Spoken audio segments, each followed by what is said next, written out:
what we tried to choose to do was to try to find a space that was not already occupied by an existing big company. There was one big existing biosensor company that had really marked out their space, and we didn't want to go head to head against them. For one, because they were owned by General Electric, and they would crush us. And so we sought to find applications that we could uniquely do because of the technology that we had that weren't being addressed by other people already. And so one of those markets in our case was doing cell-based assays. No one was doing anything where you could detect cells doing stuff and cells' interaction with drugs. And so that was where we felt there was a market that people were interested in.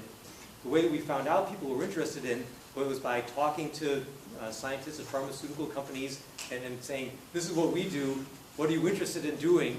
And say, well, yeah, I think we could do that.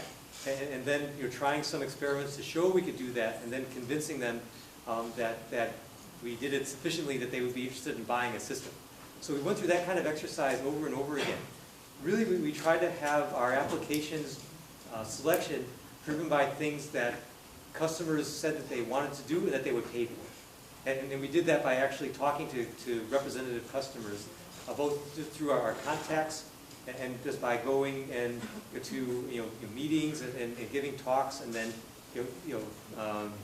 just interacting with people at conferences to get a sense of what they wanted to do, and then developing some of those relationships.